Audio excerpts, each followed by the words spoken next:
Olá, gostaria de saudar a cada um e a cada uma aqui presente. Meu nome é Miguel Ibrahim Abud Rana Sobrinho e nós vamos conversar hoje sobre insuficiência cardíaca crônica.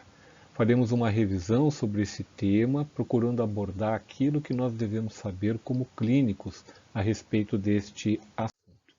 Eu declaro que não tenho qualquer conflito de interesse. Vamos separar a discussão de insuficiência cardíaca crônica em dois momentos. Neste momento, vamos discutir a epidemiologia, a etiologia, a definição e a classificação de insuficiência cardíaca.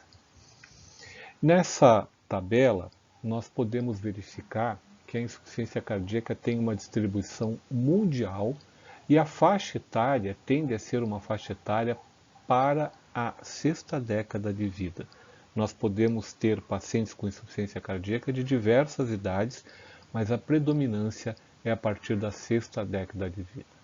Nós temos como etiologias principais a doença isquêmica do coração e a hipertensão arterial. No nosso meio, aqui no Brasil, em especial na região sul, são as duas causas mais importantes de insuficiência cardíaca. Reparem que a insuficiência cardíaca é uma doença muito cara porque ela tem uma mortalidade por ano extremamente elevada. No melhor cenário, que é o cenário da Europa, nós temos aproximadamente de 7 a 8% de mortes de pacientes com IC por ano. No Brasil, na América Latina, em torno de 9%, mas temos algumas regiões da África que chega até 34%. Ela é cara também porque ela hospitaliza e rehospitaliza com muita frequência. Portanto, é uma doença crônica, progressiva, com alto custo de morbidade, mortalidade e de hospitalização. Aqui nós temos um gráfico mundial mostrando que a distribuição da insuficiência cardíaca é universal e que nós temos em torno de 2 a 4% de pacientes com insuficiência cardíaca no mundo. Veja que aqui na Alemanha em torno de 4%, mas na maior parte de outros países em torno de 2%. Nos indígenas da Austrália, em torno de 5% aproximadamente. No Brasil, com uma população estimada de 210 milhões de habitantes, nós temos 4 milhões de brasileiros com diagnóstico de insuficiência cardíaca. Mas o que causa insuficiência cardíaca? Quais são as razões para que o paciente desenvolva esse conjunto de sinais e sintomas, esse quadro sindrômico? As causas principais do nosso meio é a doença isquêmica do coração e a hipertensão arterial. Mas não apenas elas.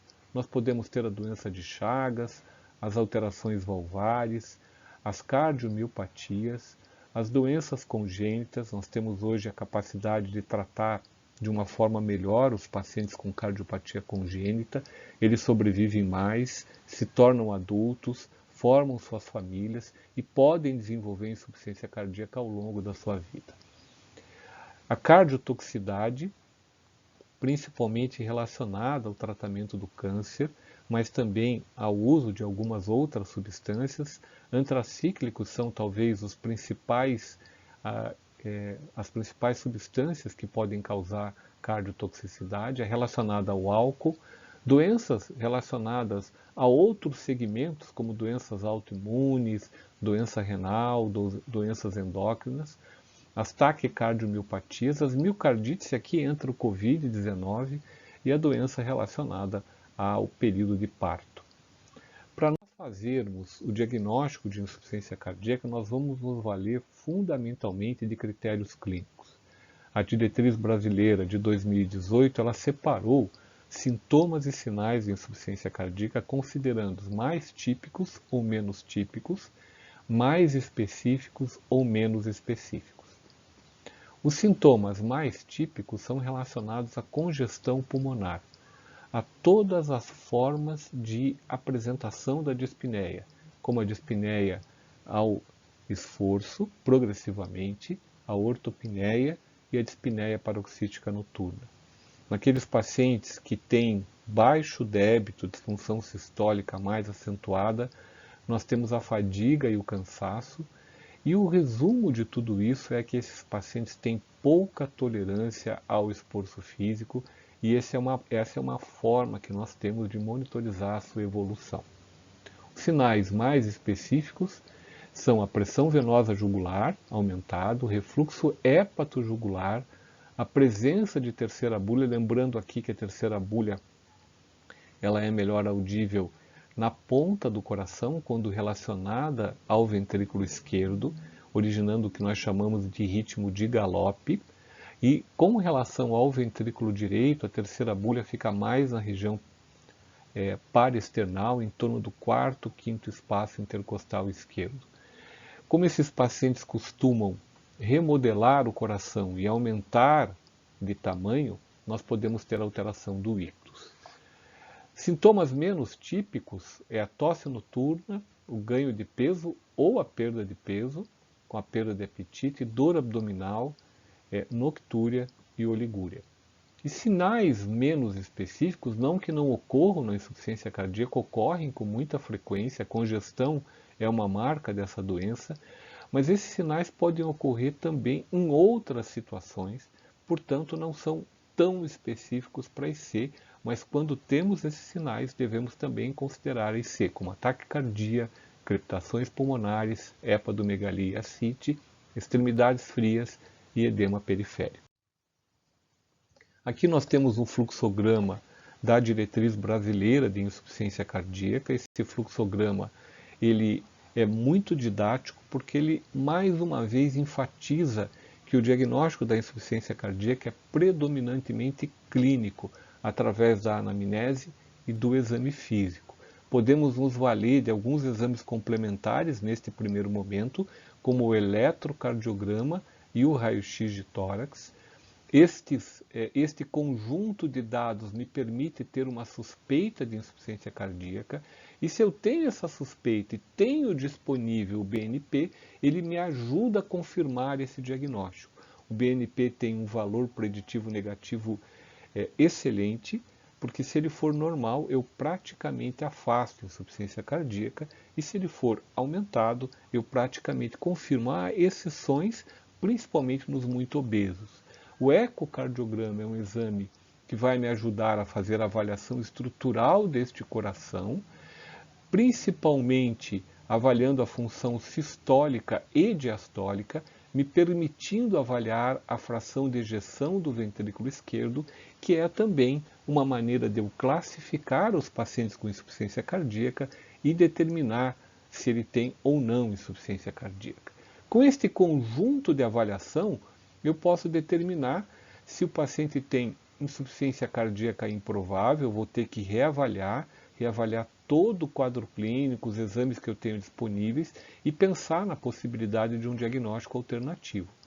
Se a insuficiência cardíaca for mais provável, vou precisar classificá-la, e uma das classificações é quanto à gravidade dos sintomas, aos estágios da doença e à fração de ejeção do ventrículo esquerdo, e implementar o tratamento de acordo com a classificação.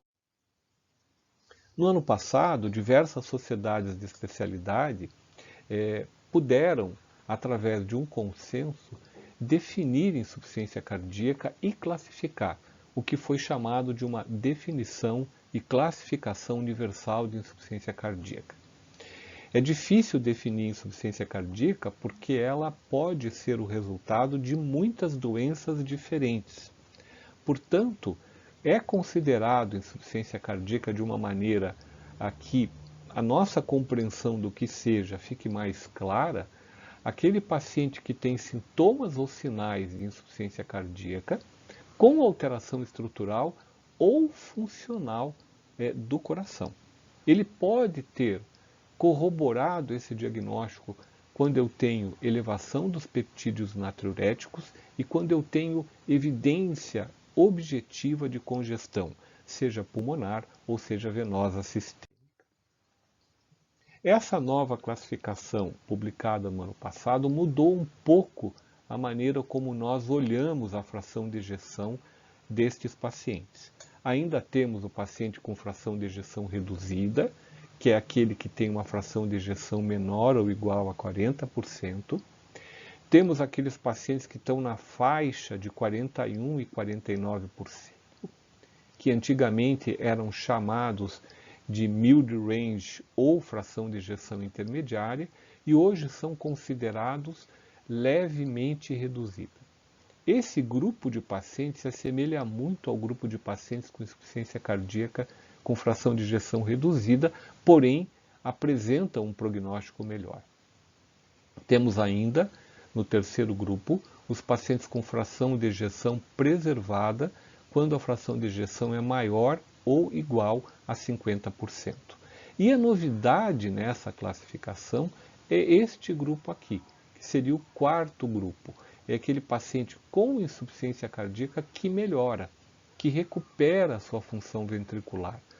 Quando nós começamos a fazer o tratamento, conseguimos colocar no tratamento todas as classes medicamentosas com evidência científica disponíveis para o tratamento nas doses adequadas, esses pacientes podem melhorar. E quando há uma melhora de acréscimo de até 10 pontos na fração de ejeção, nós podemos considerar esse paciente como um paciente com insuficiência cardíaca melhorada. Outra forma de classificarmos a insuficiência cardíaca é com relação à gravidade dos sintomas. Essa é uma classificação da New York Heart Association, uma classificação bastante antiga e muito utilizada, que ela leva em consideração fundamentalmente a dispneia. Esses pacientes são classificados de classe 1 a classe 4. Classe 1, aquele paciente que não apresenta sintomas, sobretudo para as atividades de vida diária que ele tem. E a classe 4 é aquele paciente muito sintomático, com pouca capacidade de fazer atividade física, com sintomas inclusive em repouso. E a outra classificação é a classificação em estágios. Essa classificação permite também 4 subtipos: estágio A, estágio B, estágio C e estágio D. O estágio A é aquele paciente que tem fatores de risco para desenvolvimento de insuficiência cardíaca. No entanto, não tem sintomas e não tem alteração estrutural, alteração de miomarcador, não tem marcador genético para a doença do coração. São pacientes que têm condições clínicas que podem, na evolução, levar à insuficiência cardíaca, como a obesidade, o diabetes mellitus, a doença cardiovascular coronariana, hipertensa, cardiotoxinas, história familiar de cardiomiopatia. O paciente com insuficiência cardíaca estágio B, ele não tem sintomas, mas ele já tem, diferentemente deste grupo aqui, algum tipo de alteração. Este tipo de alteração é uma das 3 ou mais de uma das 3 que aqui estão. Podemos ter alteração estrutural, com aumento de alguma cavidade, alguma anormalidade de movimentação da parede. Podemos ter anormalidade de algum aparelho valvar. Podemos ter alteração funcional, como redução da frequência, da fração de ejeção, perdoem. Podemos ter aumento das pressões, tanto de enchimento do coração como aumento de pressão pulmonar, ou podemos ter algum marcador alterado, peptídeo natriurético ou eventualmente a troponina, em pacientes que estão recebendo o medicamento cardiotóxico. Então eu tenho alteração, mas eu não tenho sintoma. E o estágio C é aquele paciente que tem alteração e que tem sintoma. Ele pode evoluir de 2 maneiras agora na nova classificação. Pode ficar com a insuficiência cardíaca persistente ou com o tratamento otimizado de acordo com as diretrizes, ele pode evoluir para uma remissão, com melhora da sua fração de ejeção.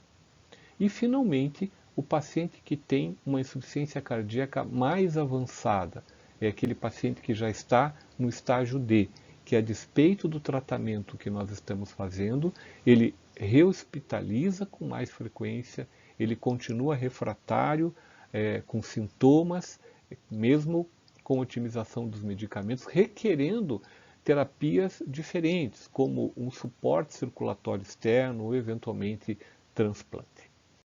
Esses eram os aspectos que eu gostaria de conversar com vocês nesse primeiro encontro, e em seguida conversaremos sobre a abordagem terapêutica da IC. Muito obrigado pela atenção.